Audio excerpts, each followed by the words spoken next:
Hey guys, Ben with KCT back here with another one of the quick videos for you. I'm also known as Mr. Black Magic himself. And today we're going to be talking about the Amend2 modular stock. So the Amend2 modular stock was designed by the Amend2 magazine company, and they wanted to make a fully modular stock that would have a lot of storage capability, a lot of ability to hold things that are unconventionally sized, so not just like batteries, but also like your small tools, your snacks, your dip can, whatever else, your little pouches, all that good stuff. And so this is what they came up with. And it's got little slots here. These are actually spec'd for M-LOK, and that's actually how the parts will attach to the stock. This is the basic stock, the chassis, if you will, and it allows you to go ahead and add the additional parts or leave them off if you so desire. So they just finally released these. I've been looking for these for a long time, and they finally dropped them, which is awesome. But I got this one a couple months ago from Delta Team Tactical.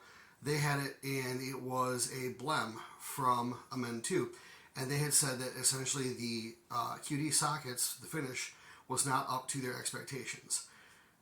I got this thing in, and before I painted it, I went ahead and took a look at it, and there's nothing wrong with the QD sockets. There's nothing wrong with the finish.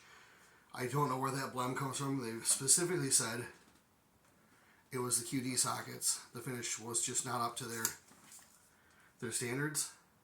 And again, this has been painted, but there is nothing wrong with the QD socket finish that I could see.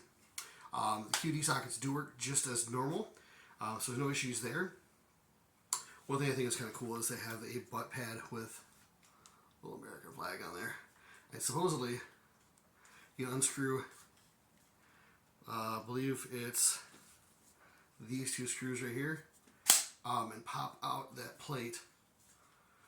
And that will allow you access to some of your stuff.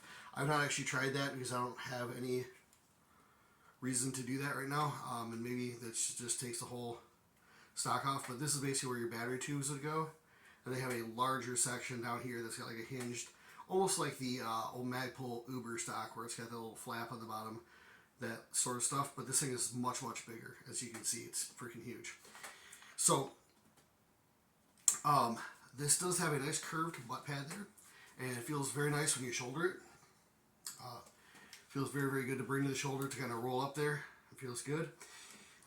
The QDs are in a decent spot. I do like them further back because a lot of times I have a QD plate here, and I very rarely nowadays run a sling this close to my receiver.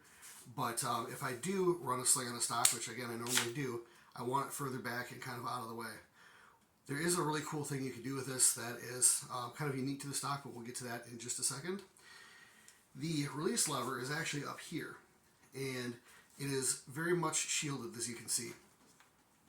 So as you can see it right there, it does not protrude out of the stock body at all. And just push it in. Go ahead and move your stock to whatever position.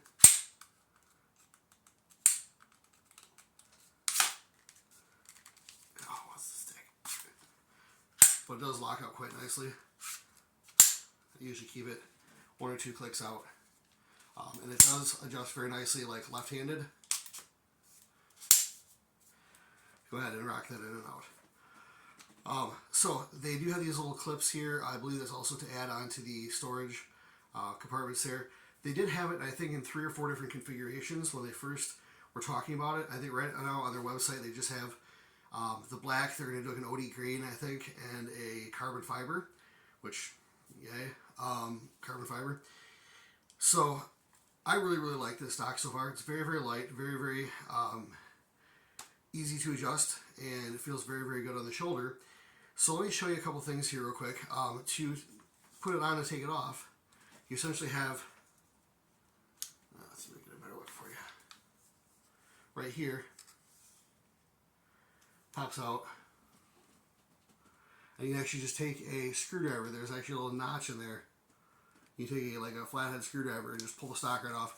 We're not going to go ahead and do that today because YouTube is constantly changing their reasons why they want to delete videos, and I don't want to be caught modifying a firearm by taking the stock that's already on it off and putting it back on.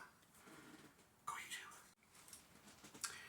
So the nice thing about this stock is when you go ahead and mount a sling to it, it has, if you leave off the bottom storage area, which I'm intending to do at this point, it has enough room to pass through your sling to hook up to the QD swivel. So in this case, it's mounted on the outboard side of the gun, which I typically do because it stops the gun from rolling if it's just hanging there.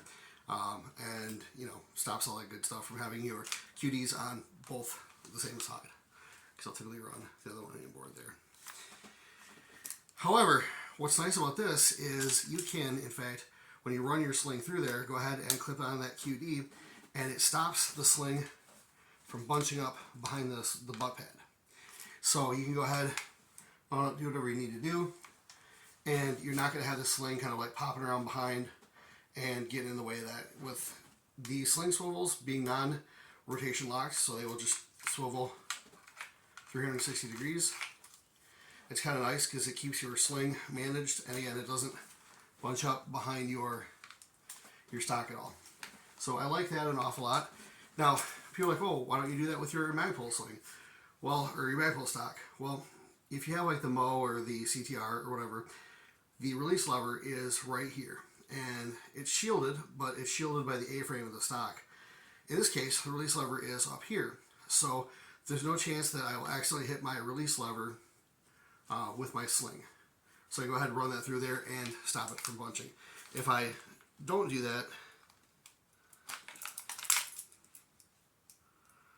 I can run the risk of getting something like this, where the sling wants to kind of bunch up behind the stock there.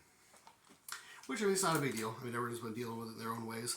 But with it being very high like that, it does tend to want to bunch behind it. I mean, it doesn't want to really come below it. So I just run it clean through the body of the stock, and I have no issues with that. So that's typically how I run the sling on the Amend2 modular stock. So I think it's a great stock, guys. Personally, I really like it. It's been great at the range. It's been great doing some presentations, doing some drills and stuff like that around the house. Feels good. I got it at Delta Team Tactical for like 22 bucks, something like that. And man, I think the normal ones, I think with the storage and everything else like that on Amend2's website, you're looking at like 70 bucks, something like that. So the storage pieces, I know they're selling those individually right now because I just talked to them. And like the main storage piece is like 25 bucks. Being that I got the whole stock for like 22 bucks, I'm probably just going to leave it as is and not double the price of the stock. Just keep it like that. So guys, that's all I got for you today. Make sure you like, share, comment, and subscribe. And I'll have more for you later. See ya!